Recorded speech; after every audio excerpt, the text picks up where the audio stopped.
दोस्तों, महाभारत की कहानियों में हम अक्सर कई पेचीदे रिश्ते और उलझन भरी स्थितियों के बारे में सुनते हैं। इस कालखंड में दानवीर कर्ण का भी बहुत जिक्र होता है।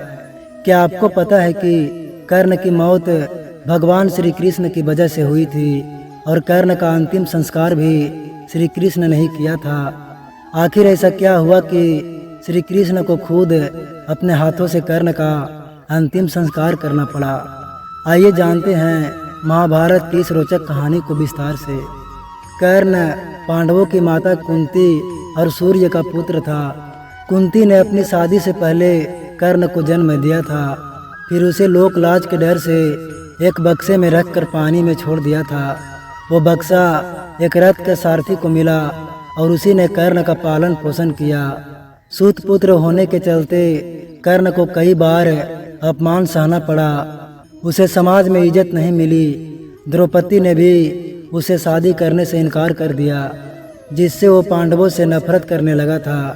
यही वजह थी कि कुंती का पुत्र होने के बावजूद कर्ण ने महाभारत के युद्ध में कौरवों का साथ दिया। इतिहास के पन्नों में कर्ण को पराक्रमी योद्धा के साथ साथ दानवीर राजा भी माना जाता है। कर्ण के दान के कई किस्से मौजूद हैं। कहा जाता है कि जो कोई कर्ण के पास जाकर कुछ मांगता था, वो कैसे न कैसे उसकी इच्छा जरूर पूरी करता था।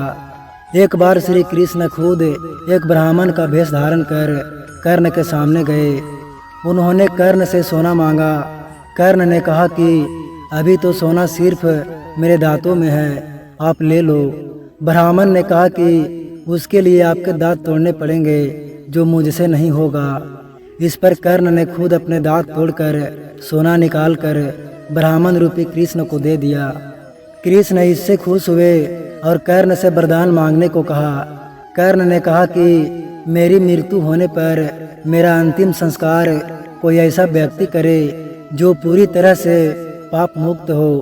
एक बार कर्ण अपने रथ से कहीं जा रहा था, तभी उसके रथ से एक बछिया की मौत हो गई। उस दौरान एक साधु ने कर्ण को श्राप दिया कि जिस तरह रथ से बछिया की मौत हुई है, उसी तरह तुम्हारी भी मौत होगी।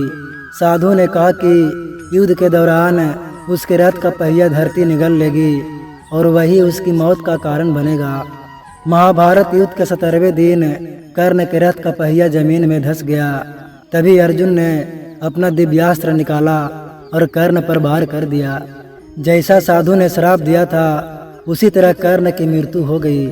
दरअसल कर्ण की मौत की एक वजह श्री कृष्ण भी थे। कर्ण के पास देवताओं के द्वारा दिया गया ऐसा शस्त्र था जिसका कोई मुकाबला नहीं कर सकता था। ये दिव्य अस्त्र कर्ण ने अर्जुन के लिए बचा कर रखा था। जब भीम का पुत्र घटोत्कच कौरवों की सेना पर कहर ढा रहा था, तब मजबूरन कर्ण को उस पर दिव्य अस्त्र का इस्तेमाल करना पड़ा। इसके बाद श्री कृष्ण ने अर्जुन को बताया कि अब तुम्हें कोई खतरा नहीं है। कर्ण ने दिव्य अस्त्र का इस्तेमाल घटोत्कच का वध करने में कर लिया है। अब तुम कर्ण का आसानी से वध कर सकते हो। इस तरह कृष्ण के कहने पर अर्जुन ने कर्ण को युद्ध क्षेत्र में मार गिराया। कर्ण की मृत्यु के बाद सवाल उठा कि उसका अंतिम संस्कार कौन करेगा। दरअसल कृष्ण ने कर्ण को पहले वचन दिया था कि कोई ऐसा व्यक्ति ही उसका अंतिम संस्कार कर सकेगा जो पूरी तरह पाप मुक्त हो। वहाँ पर ऐसा कोई व्यक्ति नहीं था जिसने कभी पाप नहीं किया हो। तब खुद भगवान श्री कृष्ण ने कर्ण का अंतिम संस्कार किया और उसे मुक्ति दिलाई।